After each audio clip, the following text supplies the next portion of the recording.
Okay, welcome everyone. We're glad you can join us tonight as we speak with Chad Robinson from the Food Bank.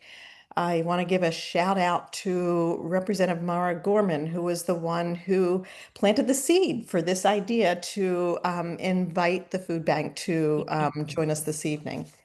So, Chad Robinson is a seasoned nonprofit government relations executive and brings 2 decades of expertise to his role as the Vice President of External Affairs at the Food Bank of Delaware.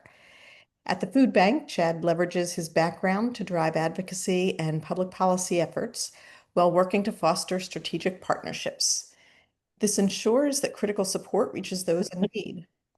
Prior to joining the food bank, Chad served as the legislative liaison for Lieutenant Governor Matt Dent, where he played a key role in shaping legislative agendas and managing interactions with the General Assembly.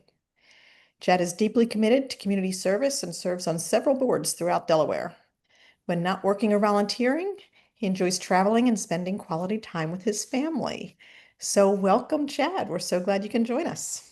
Thank you, Lynn, very much. Good evening, everyone. So wonderful to see you all tonight. And I Sue got to tell me a little bit about the background of the group and beginning this in 2020. I too did some groups like this, but none of mine have stayed around. So congratulations to all of you that you are still actively meeting on these Thursday nights and using this as an opportunity to learn and grow. On behalf of all of us at the Food Bank, thanks so much for taking some of your time out tonight to learn a little bit about what we do.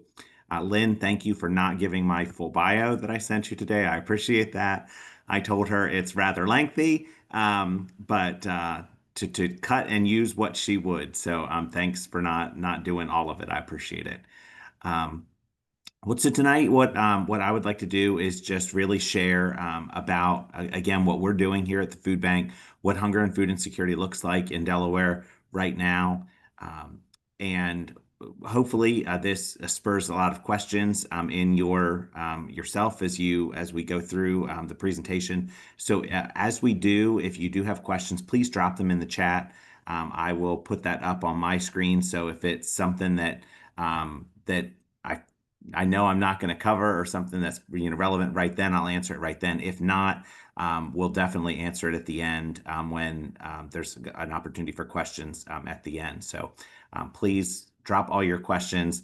I tell folks all the time when we do these types of presentations, no question is dumb or you think you should know that already. Please, there's lots of things going on right now, especially in across the country and both here in Delaware. And so, the only dumb question is the one not asked. And so please drop it in the chat or, as I said, ask it at the end. So with that, I am going to share my screen. Sure. Okay.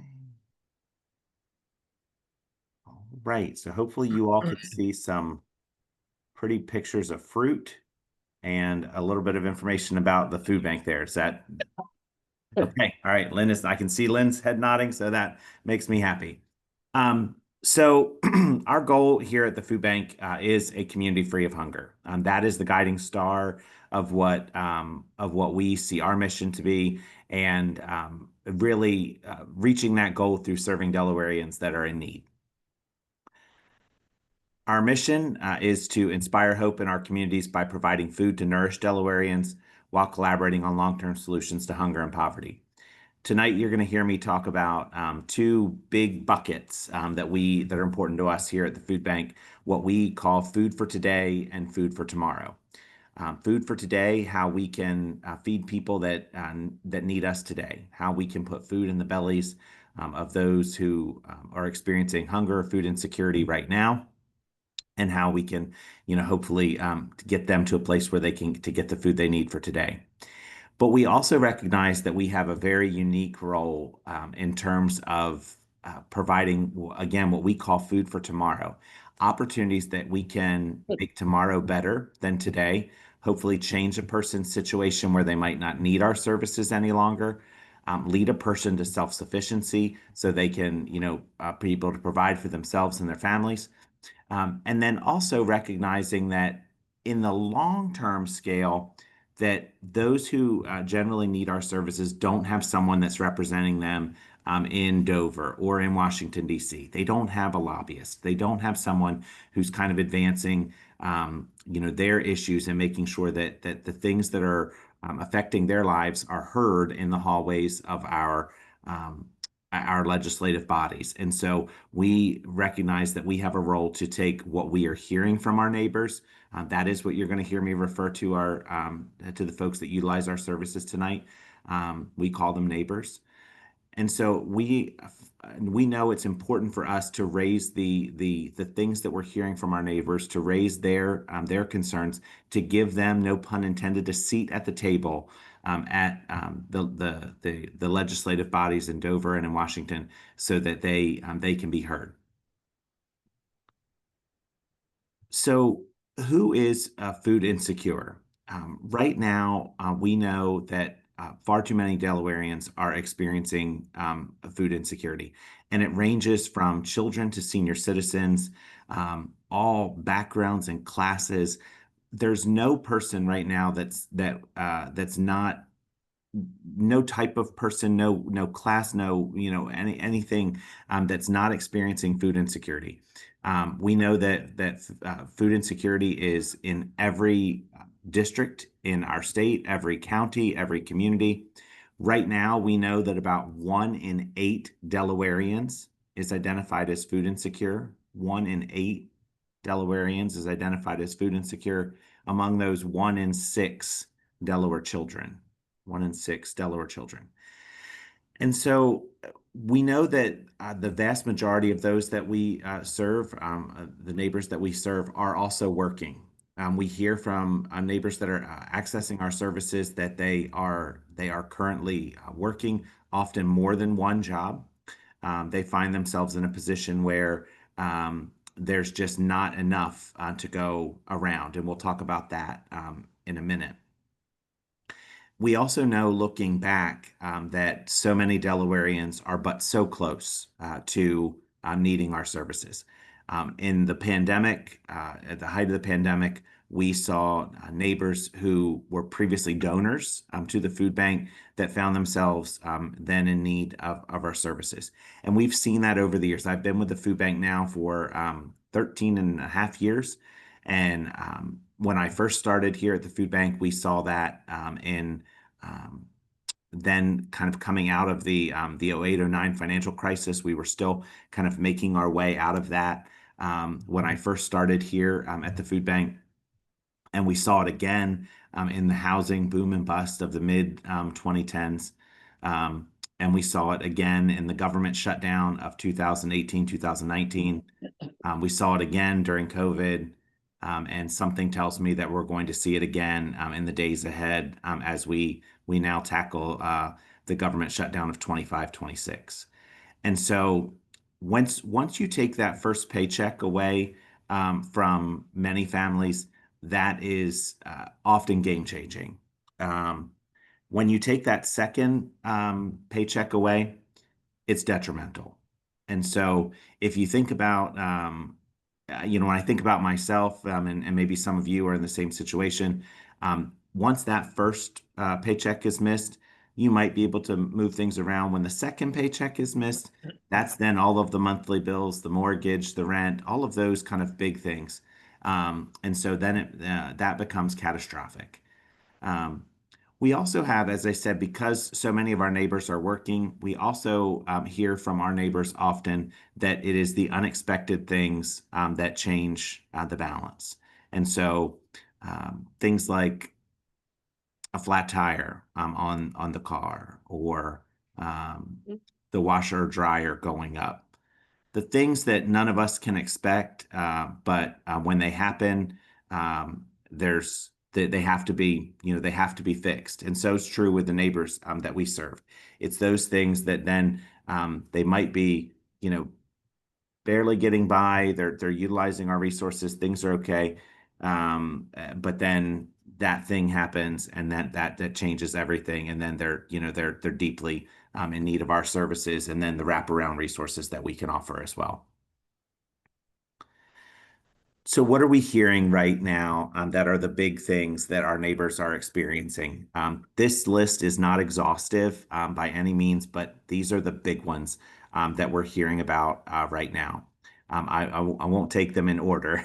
Um, the high cost of living. I can't think of a person that I've encountered in the last year or two who hasn't said something to me, or I haven't said myself, like, man, I used to pay a lot less for that, a few years ago, or um, man, the price of that has gone up a lot. And so when we think about that in terms of the neighbors that we see here at the food bank, the high cost of living, just the items in the grocery store, the increased cost of just living and getting by, are things that we hear about quite often. um, the high cost of childcare. Um, if a family is working, if it's a two-parent household and both parents are working outside of the home, and there's one or two little ones or maybe more, if we need to put them in childcare, that is just an astronomical cost to the budget. So expensive to put children in childcare. And then, heaven forbid, it's a one parent household and that parent is working. So then we're, a one income really in the home.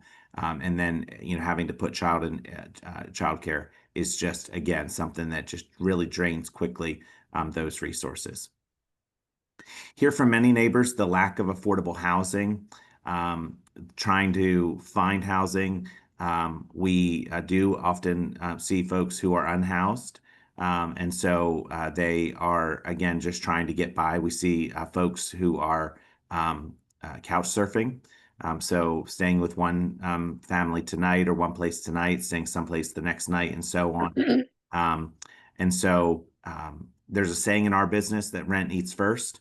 And so if families are housed, they often are looking at the resources that they have, and they're making sure first that rent or mortgage payment is made, and then those utilities and things like that, putting gas in the car to get back and forth to work. Eventually, food just moves further and further and further back because those resources are taken up by those other things. So um, that lack of affordable housing is something we hear very often from neighbors.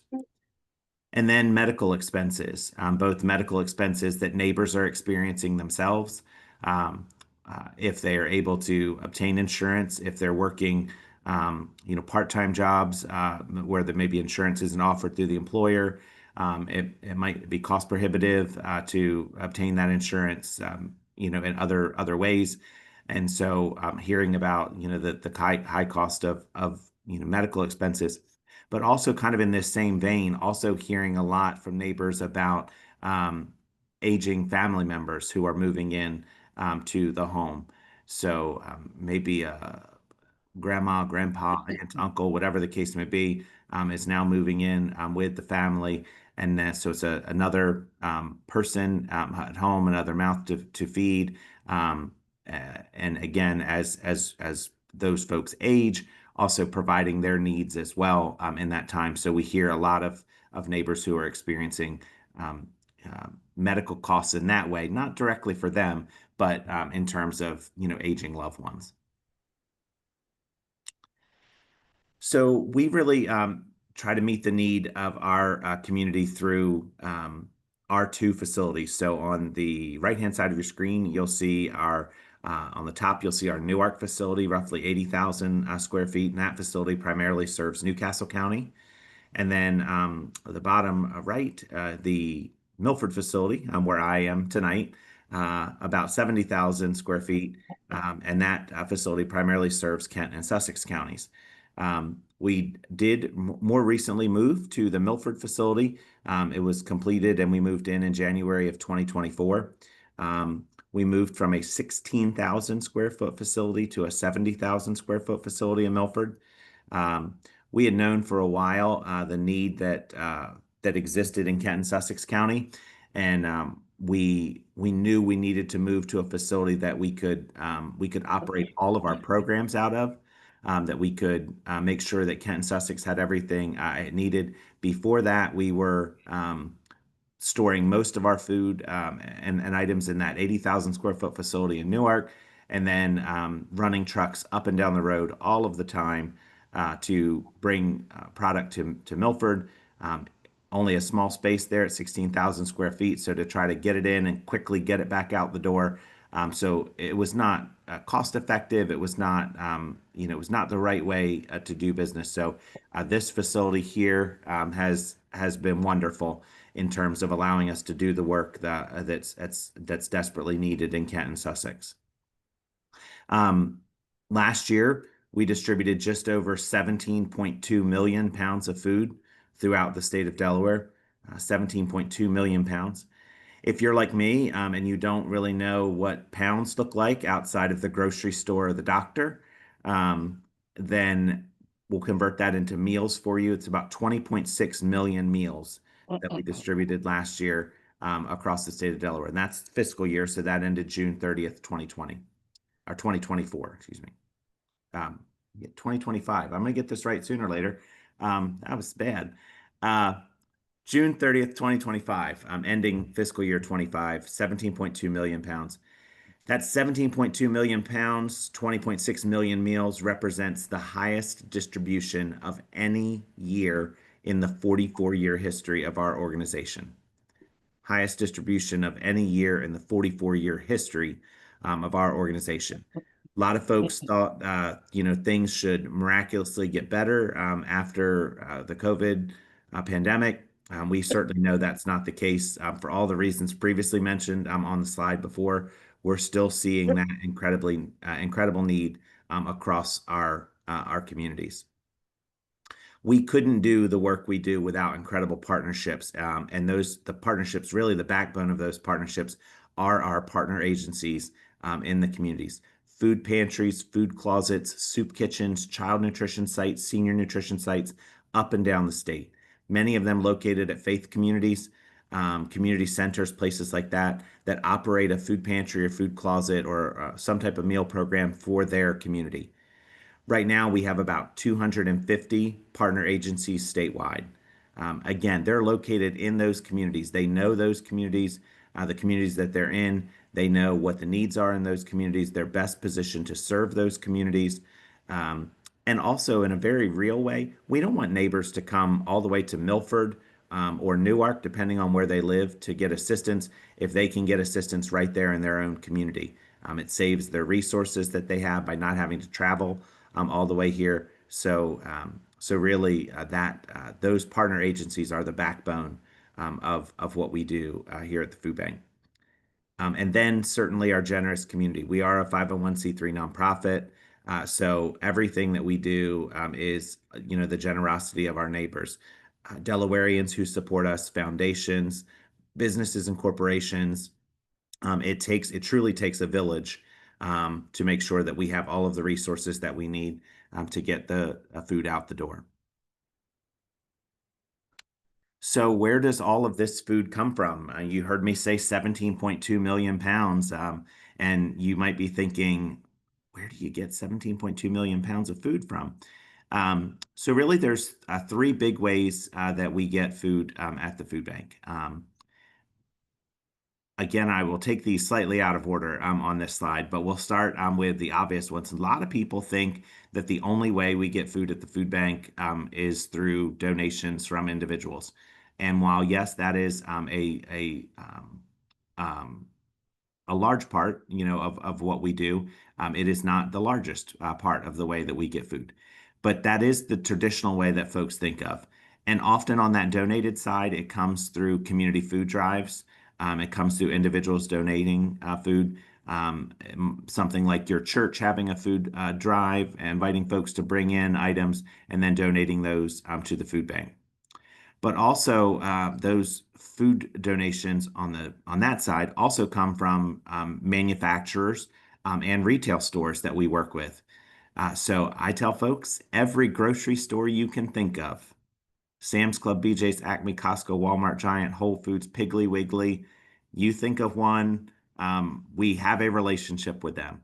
And so essentially what happens on those retail partnerships, retail store donations, items that maybe are coming near the end of their life in the store, produce, proteins, dairy items, things like that, make their way to us here at the food bank.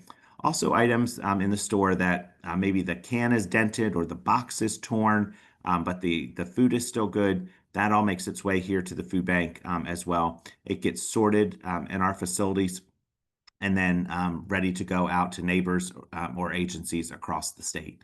Um, so that is kind of the donated side. Then there is the USDA side. That is federal food product that the U.S. Department of Agriculture, the federal government, makes available to organizations like ours all over the country. And this food is meant to be a backstop for those in need across our country. Then there is what we get from farmers and organizations like that, farm-related organizations. Those are coming through on the donated side generally, but a farmer or a backyard gardener who might um, plant a row for us here at the food bank, donate a portion of their yield. All of that would come in as well. Um, we also recognize that we have to put our money where our mouth is. So we have a 5-acre farm in Newark and a 3.5-acre garden here in Milford where we're growing our own food as well. So all of that produce that we grow in our farm and garden go back to our programs to go out to neighbors in need. But unfortunately, those two ways, donated and purchased or USDA, do not cover all of our food needs. And so we also have to purchase food as well. So we purchase food that hopefully in a good time helps to balance the inventory. And when I say that, you never know what's going to come in that on that donated side. You know what's going to come in on the USDA side generally. So we want to make sure that we can balance out the inventory to have a variety of food available for neighbors in need. Unfortunately, since the pandemic, donated food has not returned to pre-pandemic levels. So individuals aren't donating like they did before the pandemic. And USDA donations that were at an all-time high, USDA food that was an all-time high during the height of the pandemic, has now come back to pre-pandemic levels. So we're purchasing more food than we ever have in the history of our organization. In FY25, about 52% of the food that we have here at the food bank, the food that's in our inventory, comes from USDA. About 30% comes from donated food. So again, individuals, retail donors, and the like. And 20%, about 20% comes from our purchasing. We would like to see that purchasing number go down, the donated number, the donated or USDA number go up. But unfortunately, that hasn't happened since the pandemic. Some pretty pictures from our farm and garden. People often find it very interesting that we do grow our own food here. This is something that's really important to us. It's a great way for community members to be involved, to come out and help in the garden or on the farm. They don't let me out there because I kill things in a farm or garden. So I can only speak from afar, if you will. Um, but it is fun to see neighbors that are able to go out and see where food is grown. Neighbors in need love to see where their food's coming from. So that's really fun, and it's awesome for community members to go that do have a green thumb to go out and be able to volunteer in the garden or on the farm and to help grow that food. It's really kind of heartwarming for them, I think. So I do want to talk about a food for today and food for tomorrow really quick. I touched on this at the beginning that these are kind of the big things that are how we operate. So food for today, how we feed people today, and food for tomorrow, how we hopefully make tomorrow better for our neighbors. So these are some pictures of food for today. All of these are real pictures of some of our team and neighbors, how we help them in many different ways. And so I'll tell you a little bit about them. So we distribute food really in six big ways. Our partner food closets I talked about, really those partner agencies across the state, roughly again 250 organizations statewide, food pantries, food closets, soup kitchens. Um, Again, many of them in faith communities just like yours, up and down the state, that have been doing this a long time. Most of them, right? They've operated a pantry to serve their congregation and their community for a long time, and they're continuing to do that. So, through partnership with the food bank, they're able to get food from us, right? That doesn't mean that their congregation or their community isn't supporting them, giving them food directly, but they're able to obtain food from us as well, that they can distribute to their communities. And so again, really the backbone of our organization in terms of them being located in communities across the state closest to those in need. Our backpack program, remember I said 1 in 6 Delaware children is experiencing food insecurity now. So we work with the schools up and down the state to provide weekend meal kits that go home with children on Friday that have been identified as at risk of going hungry over the weekend. So essentially, those children, that school lunch that they get on Friday might be the last thing they get until they come back to school on Monday for school breakfast. The schools identify these children. We are not in the business of going in the school and saying this kid has a need and this kid doesn't. We are counting on those teachers, principals, nurses, guidance counselors, crisis therapists, whoever it is that's in that school that identifies that this child has a need. Um, the school will give us a number of the backpacks they need that week. These backpacks get created in our facilities here in Newark and Milford. They get delivered by our drivers, usually between Tuesday and Thursday, to the school. And then that those same wonderful people that are identifying those children are ensuring that on Friday, before that child goes home, that backpack is dropped into their book bag filled with food for the weekend. Um, the items in the backpacks are generally kid-friendly items, so we want to make sure that it's things that they're going to eat, as healthy as we can for kid-friendly items. And then also we try to make sure they're kid-friendly in terms of if they can be pop-topped or easily microwavable, because there are cases we know across the state where there's no adults at home over that weekend period. So often, there are some children that need to be able to prepare, that food themselves.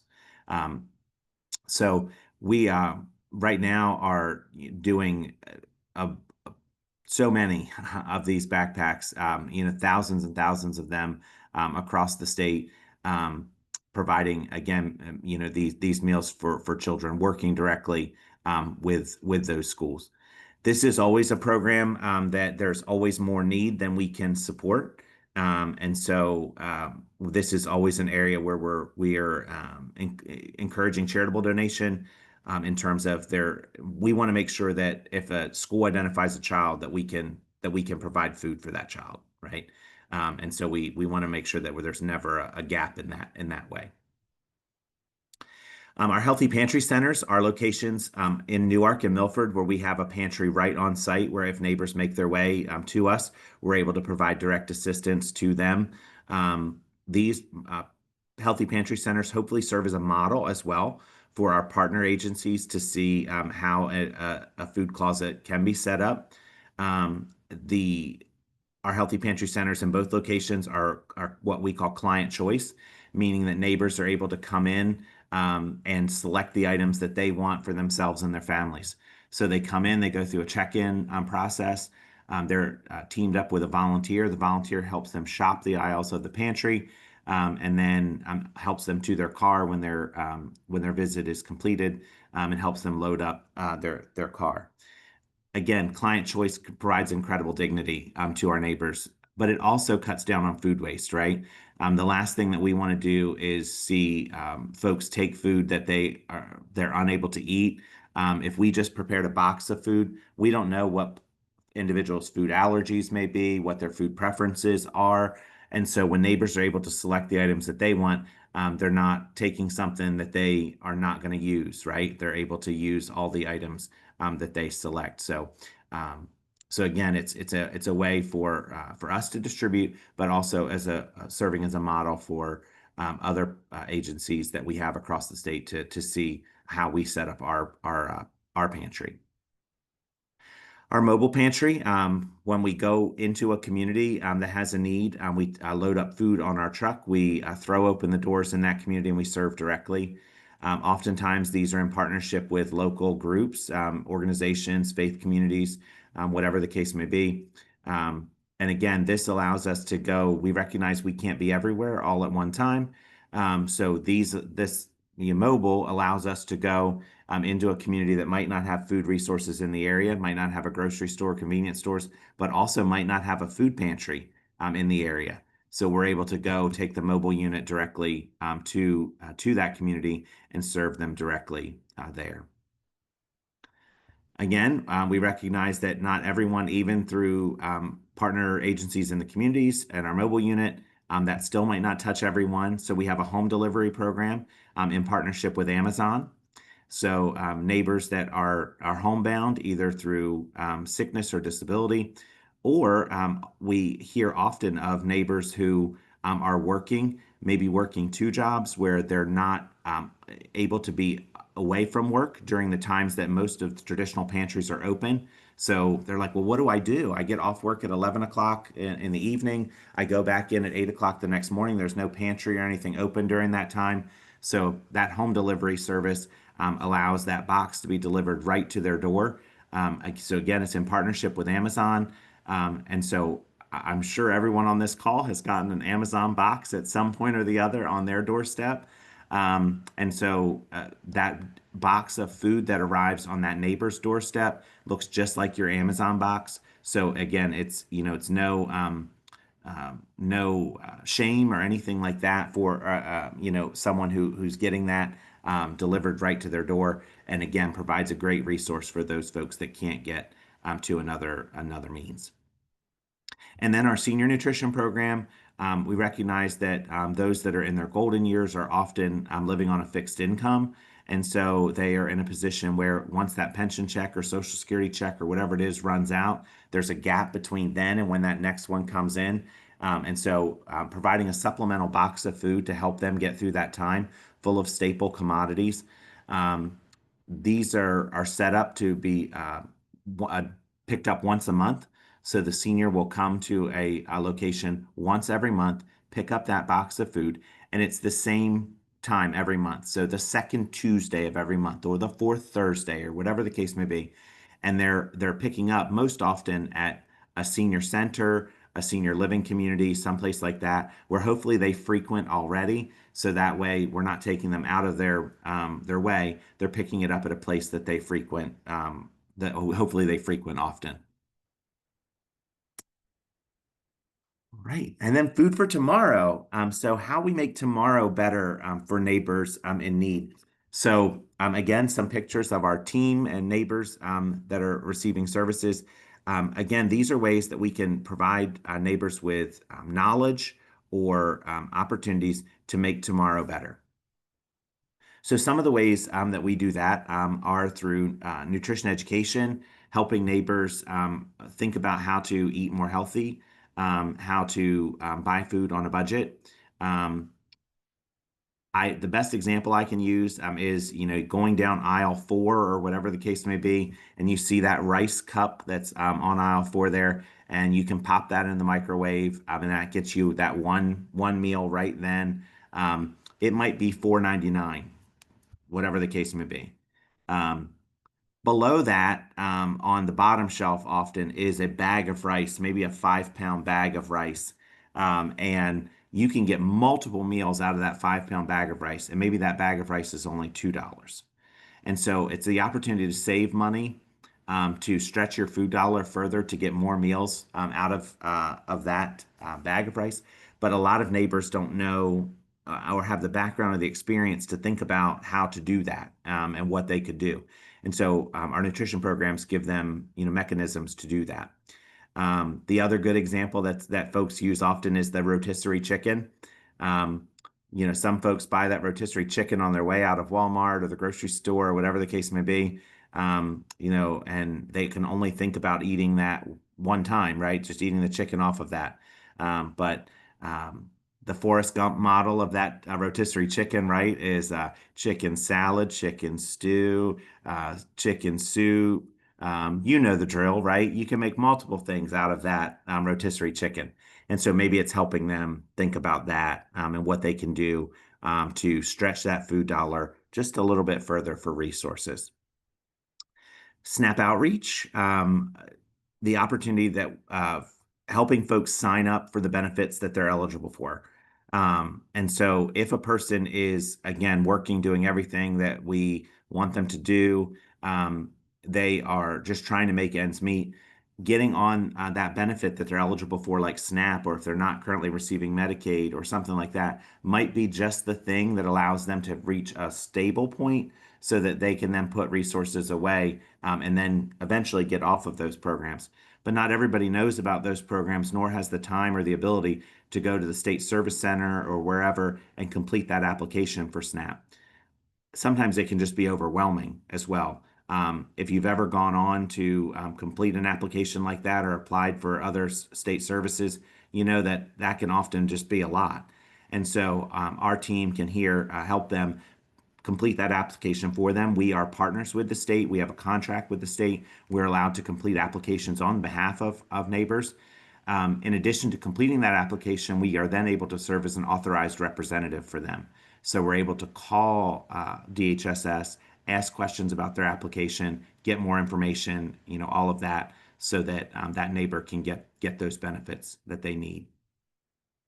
Stand By Me financial coaching, helping neighbors think about taking the resources that they have and utilizing them, whether that's savings, whether they want to put money away in savings, whether they are trying to make a purchase and they need to think about, again, resources and what they can do to make that purchase. My best story here is a neighbor who, this is hard on Zoom. It's easier when I'm in person, but this neighbor was living here. They had a transportation that was reliable to get them to a job that was here, relatively near where they lived. And so they were working, they were doing what anybody would want them to do, but they knew that there was a job over here that if they could get more reliable transportation to get them to this job over here, they could double their income. Our Stand By Me financial coaches help them over the course of a number of months put a little bit away every month to eventually make a down payment on a more reliable form of transportation. They were able to then double their income by moving to this job over here. Doubling their income provided stability for their family. They were able to become self-sufficient. They were able to then utilize that vehicle. Game changer for their family, just game changing. But they just didn't have the ability or the resources to think through how to do that. So our Stand By Me financial coaches were able to help make sure that they could use the resources they had, even limited, to get to what they wanted to do, and then again become self-sufficient for themselves and their families. Our job training programs. So we provide workforce development programs, 3, 2 in culinary and 1 in warehousing and logistics. Our culinary program, 14 weeks. Neighbors, individuals in the community come. They spend 12 weeks with us in the classroom, in the kitchen, learning all of the skills they need to get entry-level jobs in the culinary industry. Everything from breaking down whole meats and fish, the 5 mother sauces, basic knife skills, just all of these things that will help them get that entry-level job in the culinary field. After the 12 weeks, they spend 2 weeks in a work experience. So we place them in a job in the community. We pay their salary the 2 weeks that they're out on work experience, which allows the employer to then see, does this person have all the skills that I need? Do they fit into my workplace culture? All of that. I call it try before you buy, right? So they don't have to pay the salary those 2 weeks. They can see if that employee works for them. We know that when we're placing them at those job placements, that there's often a full-time job that they have that they're looking for someone for. And so we're able to place them there. At the end of those 2 weeks, everything hopefully works out. They move right into that full-time job. If it doesn't, for whatever reason, maybe they're lacking some skills, maybe it's just not a good fit. That student can come back here to the food bank. We do retraining if that's necessary, or just help them find another place that's a better fit. The goal with all of our workforce development programs is job placement, getting folks into full-time jobs so that they can become self-sufficient. And so we have a very wonderful relationship of restaurants and food establishments all over the state. If you've eaten at a good restaurant at the beach, you've likely eaten the food of one of our culinary students. We have graduates now who are working at all of the wonderful restaurants, all of the Sodell restaurants, DeFebo's, Big Fish, you name it. We've probably had, we either have someone or have had a graduate there at one point or the other. Lots of wonderful, wonderful folks we work with. Our kitchen school, very similar to our culinary school, but specifically for folks with disabilities, for adults with disabilities. We know that those that have a disability experience hunger twice as likely to experience hunger as those who are without a disability.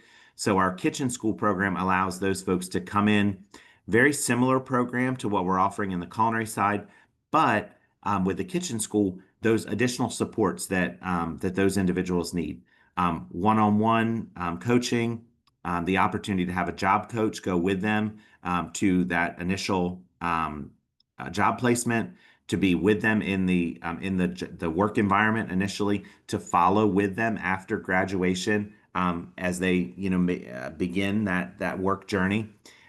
Sometimes it's just the employer and the employee just need that type of help, wanting to make sure that the employer has the skills to work with that person with a unique ability. And so how we can make sure that those job coaches and everyone help to bridge that gap. And so very successful, both of those programs, very successful. With a very high job placement rate in both of those programs, usually between 70 and 80%. So we really see students who are going out and getting jobs in the community. Our warehousing program, we call it LOGIC, Logistics, Operations, General Warehousing, and Inventory Control. Much similar to the culinary side. We know we have lots of food product movement around here. We have lots of logistics. We have the need to have transportation and planning out transportation systems and all that. So again, giving those students the opportunity to come in and get those skills.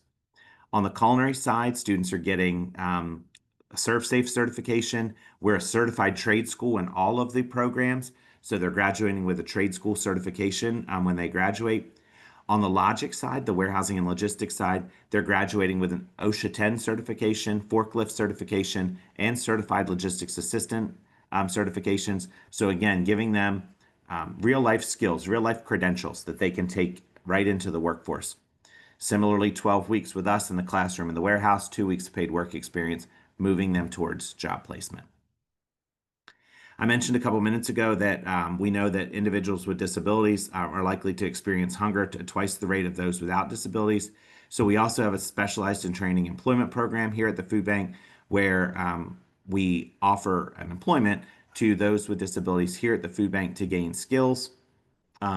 They might stay with us for a long time or a short time. It just depends on what they're looking for, to give them the opportunity to come gain work skills. They're employees of the food bank doing a variety of tasks across the organization. Again, giving them skills that they hopefully can either stay here if that's what the case may be, or take those skills and move on to another place. So hopefully by now you might be thinking, how can you get involved? What's a way that you can engage here at the food bank? So we're located up in Milford, as I mentioned earlier, where I am sitting tonight, and lots of wonderful opportunities to volunteer. Volunteers are the backbone of our organization. Last year, over 10,000 volunteer visits. If you take the hours that those volunteers offered us last year, over 30 full-time positions in volunteer hours. So volunteers are really the heart and soul of what we do here at the food bank. You'll remember I said they don't let me out in the garden or on the farm, so I will leave that to wonderful volunteers to have a green thumb. So there's always opportunities out there to help with weeding or harvesting or watering or doing all the things that are needed, out there in the farm. The Healthy Pantry Center, the opportunity to work directly with our neighbors, to help them shop the aisles of the pantry, to assist them in getting to their car. Oftentimes, just being a shoulder, right? Just being someone that can listen to their experience, let them know they're valued, that we care about them, just being with them and helping them through that experience. We know it's not always easy for folks to come and receive assistance here at the food bank. So those bright smiling faces of our team, but also our volunteers, might be the thing that makes that a welcoming experience for them. Volunteering in the volunteer room, all those programs I talked about, ways we get food out today, all those donations need to be sorted and checked. All those backpacks need to be built for kids. Those senior meal boxes need to be put together. Those home delivery boxes need to be ready for the Amazon drivers. All of that are ways that folks can involve and engage here at the food bank in the volunteer room. And if you're thinking, I can't be on my feet that long, I can't, walk around the Healthy Pantry Center, I'm like you and have a black thumb. If you're thinking any of those things, there's opportunities to mentor our students, to come in and offer your background, your employment background and expertise, to maybe do mock interviews with our students or read through resumes and things like that to help our students gain that additional experience that you have. And then those mobile pantries out in the community. So maybe you say, I can't come to Milford, but I want to do something near my home. So if we have a mobile pantry in your area, an opportunity to go out and help assist getting that food out to our neighbors in need at one of our mobile pantries. So that's we'll call that your time. But we know we also are sometimes called to give our treasures too. And so if you find it in and of yourself that you have the treasure of a full pantry or the opportunity to go to the grocery store and make some additional purchases, food drives are great ways to give back to the food bank to raise food. Or to raise funds. If maybe you want to start a campaign amongst your neighbors or your congregation or whatever, having a fundraiser or a fund space raising experience for the food bank. $1 equals 3 meals, so we can take that donation, no matter how small it is, and turn it into a meaningful impact here at the food bank. And then our special events. We had our Farmer and the Chef a couple of weeks ago here at the food bank, a wonderful fundraiser. But we often have we have our golf tournament coming up in northern Delaware in a couple of weeks. We have pop-up dinners here at the food bank. So all of those are great ways to participate in special events or things that are going on. Coming up soon down in the beach areas, St. Anne's Episcopal Church, or St. Anne's Catholic Church, excuse me, in Bethany Beach will be hosting, their men's club is hosting a dinner dance, and will be the beneficiary of that event in November. So again, lots of wonderful opportunities to engage in that way. And then there's a couple other unique ways here at the Food Bank of Delaware. So we have our cafe on site here in Milford. So if you ever find yourself up in our area on Monday through Thursday between 11 and 2, stop by for lunch. Today was open-faced turkey sandwich over sweet potato stuffing with green beans. It was quite yummy. And so it's a great way to come in, grab lunch. All of the proceeds go back to support our workforce development programs. Our soup sale is starting to get a little cooler out. So if you love soup, we have a program where every week we have a fundraiser where you can get 2 quarts of soup, homemade rolls and homemade butter. I think it's $18. Sorry, don't quote me to that. But great way to get homemade soup here, take it home, make it for yourself and your family, freeze some if it's too much. So you can have that throughout the season. And again, all of that goes made by our chefs and our students here on site. And a great way to give back and warm your heart and your soul at the same time. And then catering. So we do some small catering. If you're thinking about getting married or have a loved one that is, I don't think we're catering your wedding anytime soon, but small group gatherings, business meetings, and things like that are great ways that we can, again, give our students a unique opportunity to do something a little bit different, to cater an event, but also giving them the opportunity to giving you, excuse me, the opportunity to give back through an event that you're having as well. I've talked for 46 minutes. We have 7 minutes left, but Lynn assured me that sometimes it goes over, so I felt okay with running up to the wire here. I hope you have lots of questions. I have lots of answers if you have lots of questions, I hope. And I will leave this slide up as we talk. This is my contact information here at the food bank, so feel free to email me. And then that's our website on the bottom. All of the things I talked about are on our website. You can find out information about catering, find out information about the soup sale, all of our programs, all right there. So I am going to try and let's see what I'm going to do. Let's do this one. Okay, hopefully you can still see this screen, but then I can see you a little bit better. So with that, are there any questions? I'd love to take all of your questions. Well, while others are gathering their thoughts to ask questions, I mean, I know within not too long ago, in the last months, there were stories about truckloads of food that were being canceled and were not going to make it to Delaware to the food bank. Can you tell us more about that? Sure. Sorry, I'm playing with all of your pictures to try to see all of you, and it's not working very well. So yes, earlier in the year, in the spring, there we go. We experienced, we were notified by USDA that there were going to be cancellations in a program we call TFAP, the Emergency Food Assistance Program. Without getting too deep in the weeds, there had been a decision made in the Biden administration to use certain funding to purchase food and put out that food through USDA through the TFAP program. And so, long story short, by the end of the whole experience, it ended up being 19 truckloads of food, 19 truckloads of food that were canceled to the food bank. Generally, those loads were to come to us between March, April, and June 30th of 2025. All told, it represented about $1.1 million worth of food that was canceled. Uh, Good food, pork chops, turkey, lots of eggs, milk, um, produce items, lots of wonderful stuff.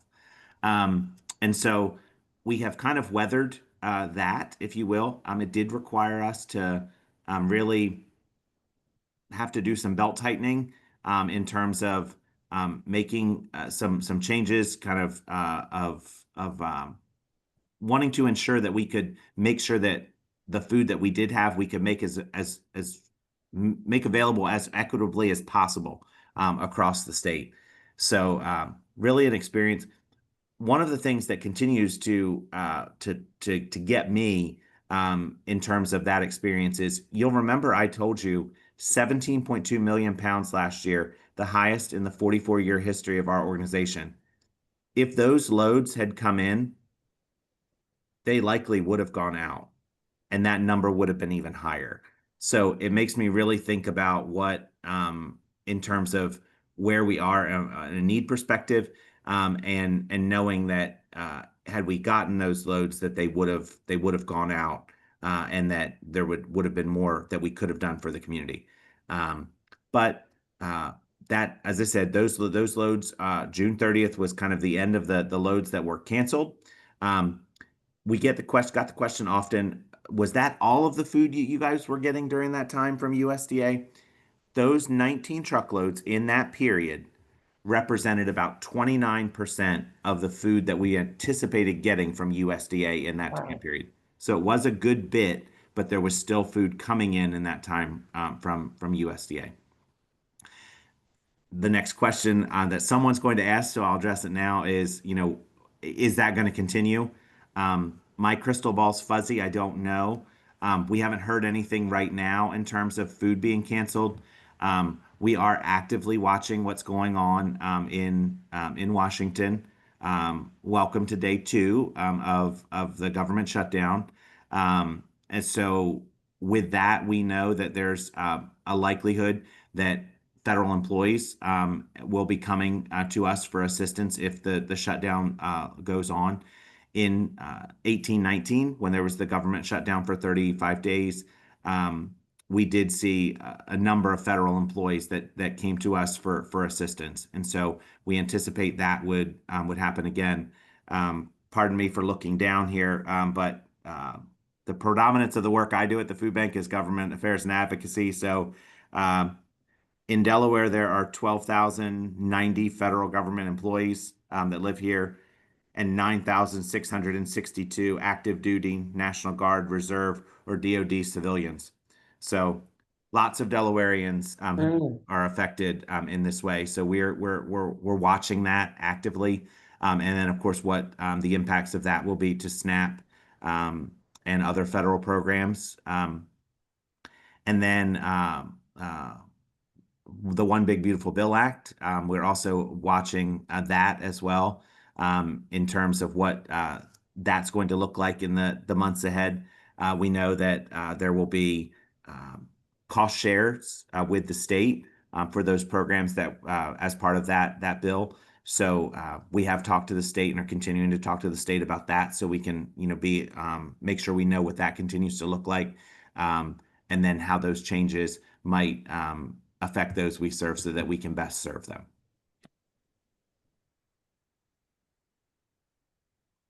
Other questions? Chad, Yes, ma'am. I have two questions. Okay. Is there one over the other in terms of a financial contribution or a food contribution?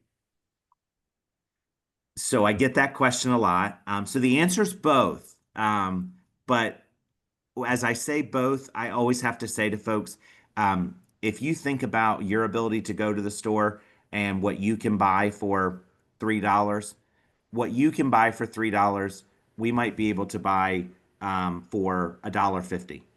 And so we can stretch the financial donation further in terms of what we're able to purchase with that financial donation. Uh, we're buying in bulk in many cases, so there's often a discount for that. Um, we are a nonprofit, so obviously there's sometimes discounts for that. We're buying as part of the Feeding America network. So if you've seen the Feeding America ads on TV, we're members of the Feeding America network nationally. So often there's discounts for that. You start to get those things together, and we're always looking for the best cost on food. So we're looking at, vendors all over the country. So oftentimes we can take that financial donation further than you can. So we'll happily accept both, but likely we can take that financial donation further. Okay, and for my second question, when there is a food drive Mhm. in our local areas, how can we find out what is the most needed Oh, stuff? why don't I send Lynn? Let me grab a note here. If Lynn's okay with this, I will send Lynn a list of our most needed items. And so it's a flyer that we put out that gives you an idea of what some of the most needed items that we have at the food bank are. Oftentimes, most often, it is things that move very quickly here at the food bank, items that are easy. Um, Tuna fish, canned meats, spaghetti and spaghetti sauce, cereal, peanut butter. A lot of those things are things that move the most quickly here at the food bank Okay, that are struggles to keep in stock. So all of that's on a flyer though, and I'll send it to Lynn. great, thank you. Yep. And Susan, I assume you're on our distribution list, so I can find your email. If there's anyone else who would like me to forward that information on to them, either pop your name and email in the chat or otherwise, and I'll put my email in there too if someone wants to follow up with me later. I have one question for Chad if Yes, we still have time. It's absolutely. I'm here all it, night. uh, well, the question is, with the government shutdown, do you anticipate any USDA delivery slowdown, stoppage? That's a great question. So what we know right now, so we are only at day two, but what we know as of right now is that TFAP, so the Emergency Food Assistance Program that I talked about earlier, that's how that food makes it to the food bank.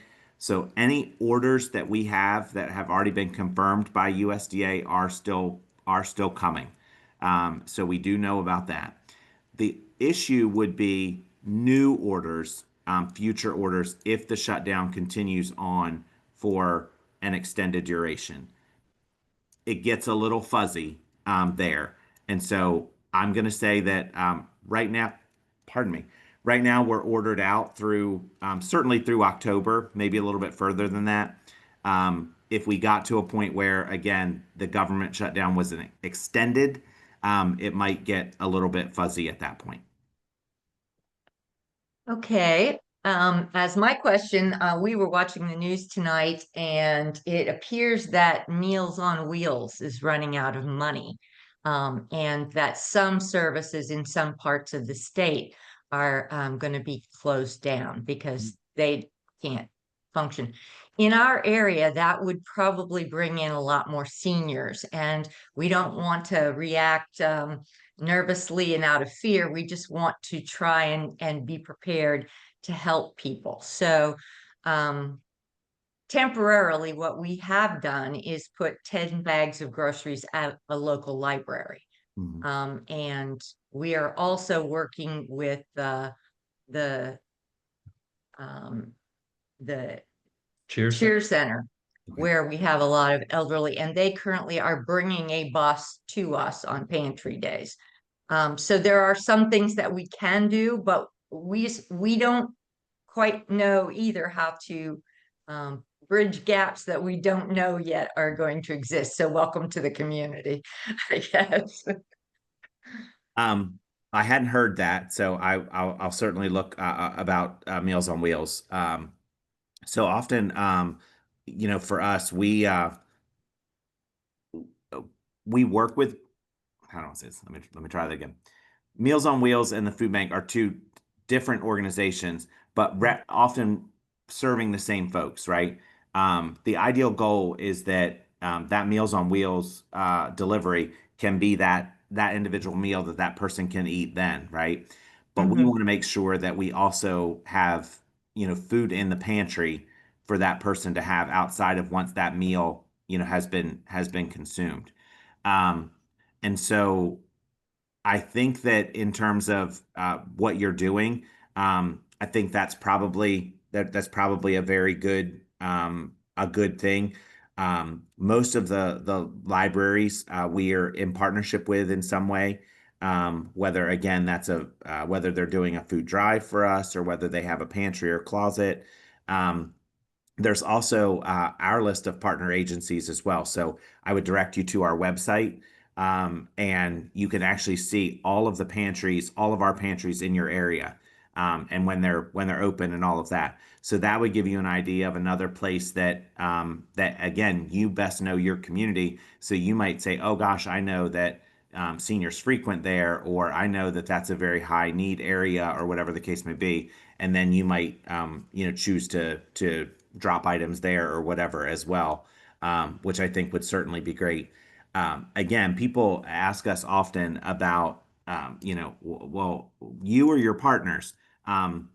It's all the same thing. We whether it's that local church or whatever the organization is that's hosting that pantry, we're one and the same. We don't tell our partners, how to operate their pantry, what to do. It is a truly a partnership in them knowing how to best serve their community. So you really are impacting us at the same time by supporting that local organization that's in your area. We are at Community Lutheran Church, which is is a pantry, a community or a partner with the food bank. So Oh, we do get wonderful. food bank deliveries. Great. Thank you. Happy to hear that. Other So I questions? have one more question. Okay, please. Irrespective of what happens with the government shutdown, assuming they get that open back up relatively soon, are there any other flags or alarms out there in terms of just what may be coming down the road in general from the government in terms of expected reductions, closures, of, sources of either food through the USDA or even, funding that others are currently using to get food that they may not have and therefore may need to, more people may need to come to the food bank for food, any of those kinds of things that, again, that crystal ball, Yeah. what, Is yours fuzzy too? very much so.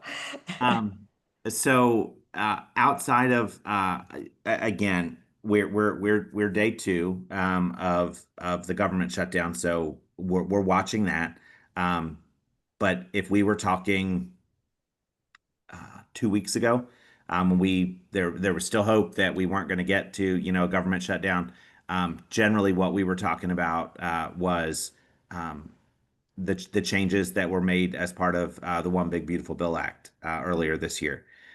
We know that through that bill, there's going to be changes to SNAP, to WIC, um, to Medicaid, and so as we watch those, we're trying to be mindful of those. We had a Representative Gorman who was the seed planter. I think, as Sue said earlier, she was at our legislative briefing. We had a closed legislative briefing on September 9th, which is Hunger Action Day, with legislators, legislative staff, Comptroller General's office, to talk to them about largely about what some of those impacts could be. And that was really where, again, we don't need to or want to get into the middle of, you know, politics, but we know that there are going to be some of those changes that impact those we serve. The work requirements for SNAP went back into effect yesterday. Um, so that is now, as neighbors begin to get that information, their benefits will not be impacted until January 1st. But we know that there's a likelihood that neighbors, for whatever reason, may not get benefits on January 1st because they don't get paperwork in, they don't meet the work requirements, whatever the case may be. So there's things like that. There is the administrative and benefit cost sharing to the state. Again, we're talking to the state about that. I think everybody knows that money doesn't grow on trees, and so we're making sure the state knows that there are going to be financial outlays in the next 2 years that are going to mean that the SNAP program is going to cost more money, and want to make sure they're ready for that. We also know at the same time there's going to be changes in Medicaid and homelessness programs and education also through that bill that are going to be pushed down to the state. And so the state's going to need to think about how to cover all of those costs at the same time. We're also aware that the subsidies, the premiums that you've heard so much about in the last couple days as part of the government shutdown, there are going to be people that lose their health care because of that. I refer you back to an earlier slide where I talked about medical expenses, and so that's invariably going to mean that there are going to be some folks that come to us for assistance. All of those are just things that I would just put out, as areas that we're watching.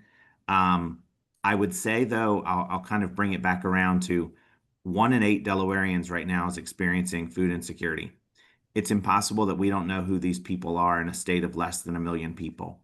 And so these are our neighbors, these are our friends, these are people that we worship with, that we work with, that we are in clubs and organizations with. And so I think that it's very close to home in terms of when we think about who these individuals are. And as we think about a lot of those things that could be happening, it's going to affect our neighbors. And I think that we want to continue to be mindful of that so we can try to do the best we can to serve them in the best way we can.